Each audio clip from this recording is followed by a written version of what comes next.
Welcome back to my YouTube channel. Make sure to like and subscribe to the channel for more interesting stories like these. Now, let's get into today's story video. Wife of 8 years threw everything away. I've been wanting to get all of this off my chest, so please accept my apologies in advance if this is excessively long-winded. I, 30 male, married my high school sweetheart, 33 female, whom I met when I was 14 and she was 17 years old. I'm not going to lie, it felt great to be dating an upperclassman in high school. She had a vehicle, and we would often skip lunch or school to go play. It didn't last long. She and I graduated high school the same year. I skipped a couple of classes, and were headed to different institutions. She concluded it by stating she went to prom with another man, which I didn't like and broke up with her, but it turned out to be a lie. But it didn't matter since we both saw our lives heading in opposite ways. In a few years, I would have been 18 and she would have been 21.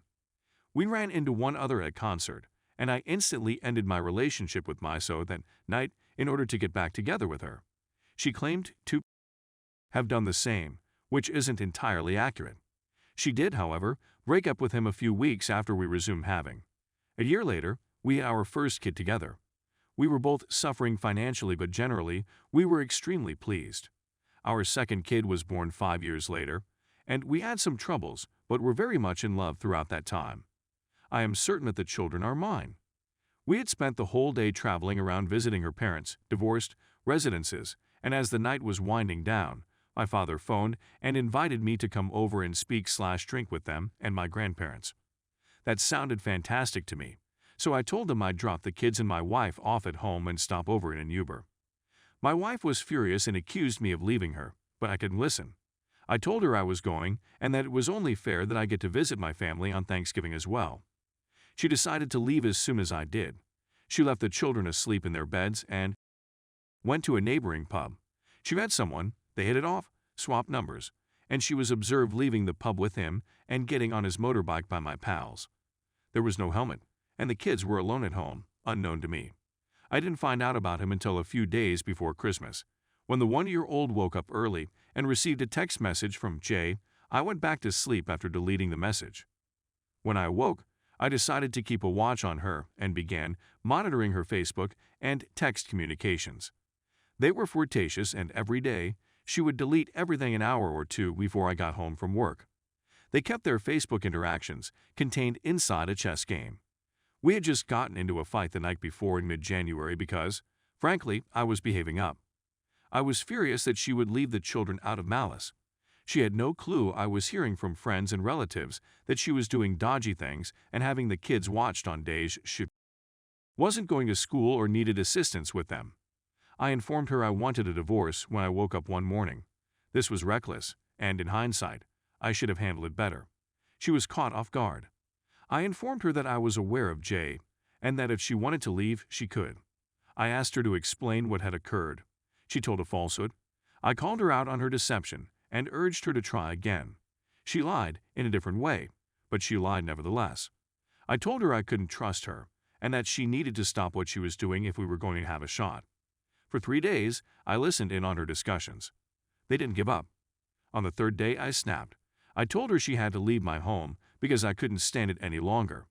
She cried and begged her father to come over and intervene.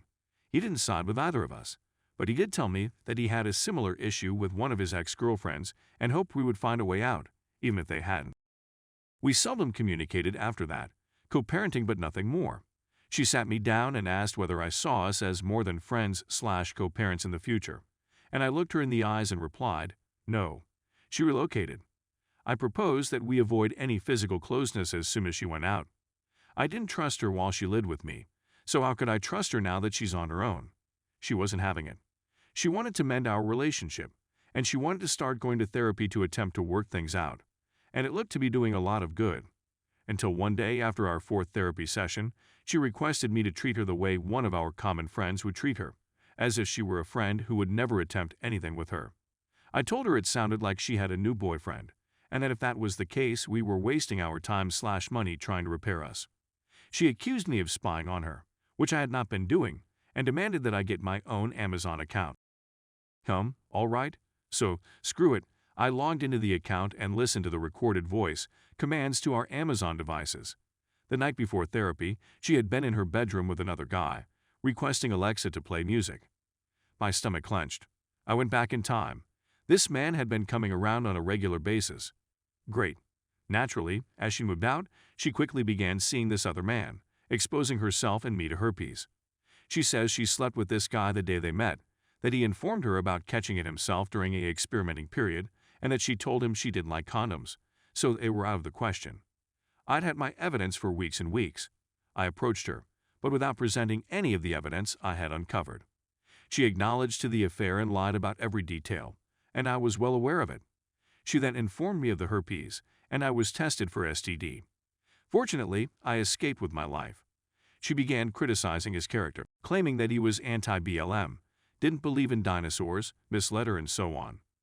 Even now that everything is out in the open, she continues to lie to me on a daily basis, sometimes about trivial matters. She is now attempting to manipulate me with her melancholy, making me concerned about her and her mental state. She wants things to be the same as they were, of course she does, but it's not going to happen. She may behave in ways that make her unsuitable for marriage, but she is still the mother of my children. She knows she can twist my arm with a few tears and raise her wounds. I've submitted all I needed to with the lawyer, and I'm hoping this divorce goes well. What should I do if I want to move on with my life but don't know where to begin? Some OP reply in this post. Could you somehow see telling her you want a divorce is rash when her entire history is a disaster? She was mad at you for seeing your family on Thanksgiving, so she abandoned her kids alone to find a random in a bar. Please, be the stability your kids need in life. She's a walking disaster. She probably has always been a disaster. End counseling with her and get it alone for yourself. Put up an emotional wall where you no longer communicate about anything but divorce and children. Suggest even taking it to text or a parenting app. You need as much distance from her as possible, and you need to be the reliable parent that your kids need. You can't help her. She's broken. She can only help herself, and she won't even attempt with you in her life. That's been proven at this point. So focus on you and your healing and getting to a place of happiness for your children. Your wife is broke and you can't fix her. So fix yourself and help your kids heal in the process. Op. She has been a disaster for as long as I've known her, but she was my disaster, and she made me her world for a while. It was flattering and comforting. Really, it was codependency, but I was young and stupid. Depending on who you ask. I still am. I'm going to IC and working on my own issues. Now, nobody is perfect, and basically everyone could use therapy in my opinion. The kids are my focus, everything else is just background noise.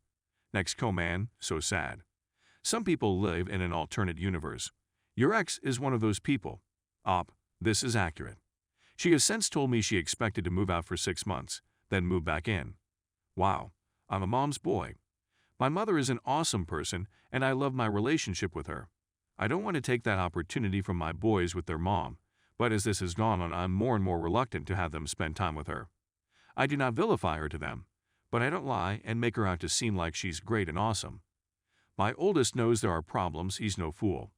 He won't know the details of what happened unless the STBXW tries to vilify me. She thinks of me as the better parent and won't likely fight me for the kids once school is back in. For the summer, she wants 50/50, which is fine while the divorce is finalized. Thanks for reading.